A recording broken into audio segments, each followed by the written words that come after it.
Cela fait 30 jours. 30 jours que je suis sans nouvelles de lui. Depuis que le régime a coupé toutes les communications. Alors, ce soir, depuis Le Monde Libre, pour briser le silence, j'ai décidé de lui écrire une lettre. Elle est là. Je vais vous la lire dans quelques minutes. Ce récit, c'est une histoire qui se répète. C'est une histoire tragique. Elle vient de ma famille. C'est une famille nombreuse. Elle compte 92 millions d'enfants. C'est un récit de souffrance, d'exil, bien sûr, mais aussi de résistance. C'est l'épopée d'un peuple héroïque en lutte pour le droit de disposer de lui-même. Alors, je vais vous raconter une petite partie de cette histoire ce soir.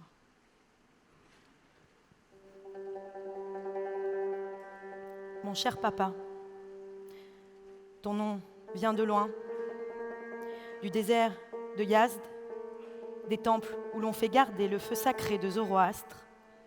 Les vents mauvais n'ont pas pu l'éteindre en 3500 ans, car il veille les morts et les vivants.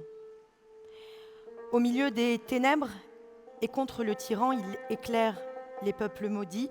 Ce nom, papa, je le porte comme je porte tes traits, j'en tire honneur et fierté, car il vient d'Iran. Une terre de sang mêlé dont tu m'as dit un jour, ma fille, si tes yeux se plissent quand tu souris, c'est que Gengis Khan, le Mongol, a marché jusqu'ici. C'est ton ancêtre, lui, mais aussi une esclave anonyme qui fut violée et vendue contre du bétail pour avoir dit « Abat, le dictateur ». Ma fille, n'oublie jamais ta langue, elle sonne iranien en ces sonnets. Ce sont les vers d'une poétesse, ce sera ton hymne, le voici.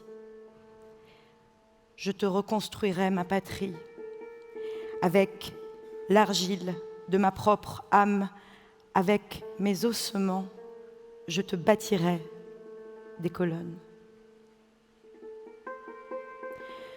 Mon cher papa, voilà un mois que je n'ai pas fermé l'œil, je te devine sidéré à la vue des mêmes scènes qui se répètent, les charniers, les corps amoncelés dans les conteneurs, les aveux forcés à la télévision, la confiscation des dépouilles, la traque minutieuse des soignants, des étudiantes dans les dortoirs.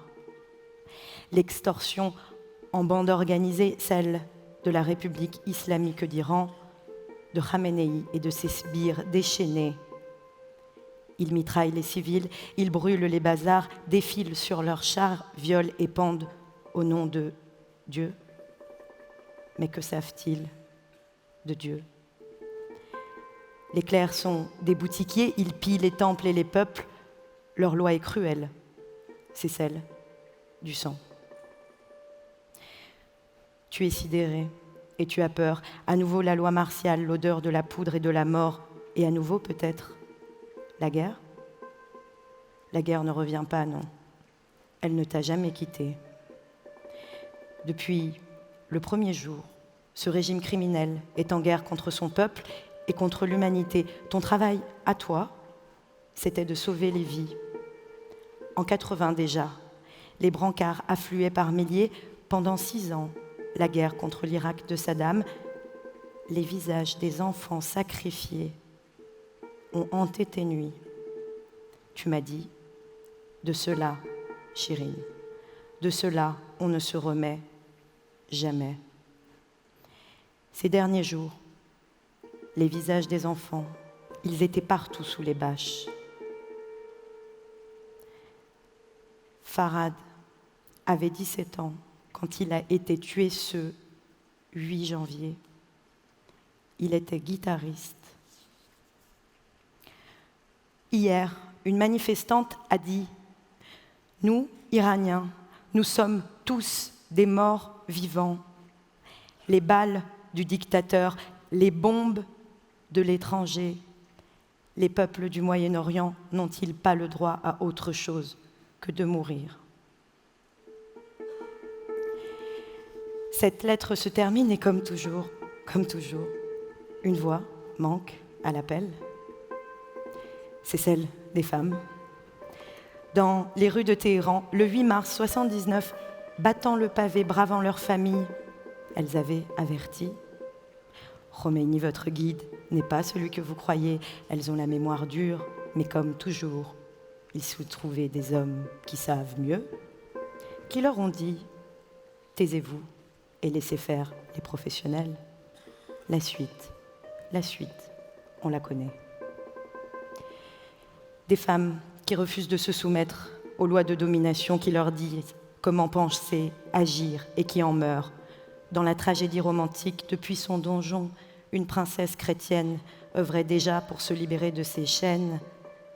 Chirine, c'était son prénom, celui que m'a choisi ma mère.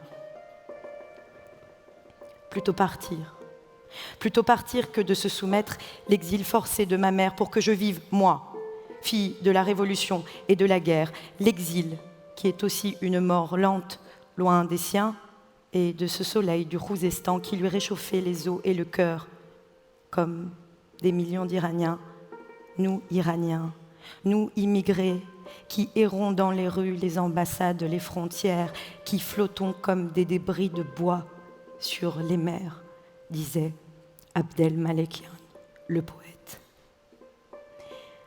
Mon cher papa, avant que ton corps ne revienne à la poussière du désert, je reviendrai dans l'Iran libre, déposer une rose là où reposent des milliers de braves. J'espère te serrer vite dans mes bras avant nos roses, notre printemps, tu me dirais alors. N'aie crainte, ma fille, nous sommes vivants et nous dansons, car comme tous les peuples en lutte, tes parents sont éternels.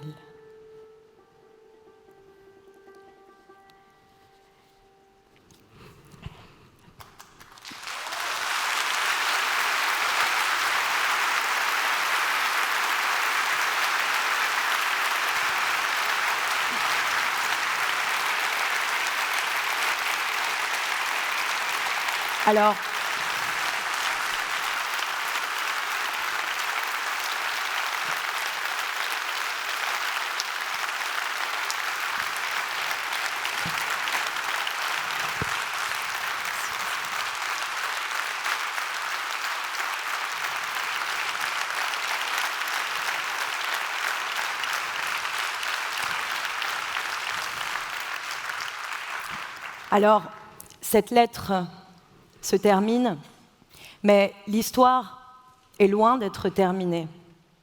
Le 8 et 9 janvier dernier, comme chaque jour depuis 47 ans, les Iraniens en lutte contre leur dictateur ont envoyé un message au monde. Il va s'afficher à l'écran contre l'obscurité, la tyrannie. Ils ont envoyé un cri de détresse, un appel à l'aide. Alors, ce soir, moi, je vais vous demander un petit geste d'engagement, parce que contre les forces de l'obscurité, eh bien, il y a un chemin qui se dessine, et c'est le thème de cette conférence, danser les ombres du monde. Mais ces ombres, il faut les défaire. Alors, je vais vous demander, si vous le voulez bien, de prendre votre téléphone, d'allumer une petite lampe, la lampe torche. Cette image, on va la capturer, on va la reproduire autant que possible, partout où il le faut, dans toutes les salles. Et puis, on va l'envoyer pour dire un message aux Iraniens. Vous n'êtes pas seuls, nous sommes solidaires et nous sommes ensemble. Alors, il faut conclure, c'est le mot de la fin. Vous allez voir, il est inédit et radical. Liberté pour les femmes, liberté pour les peuples. Je vous remercie.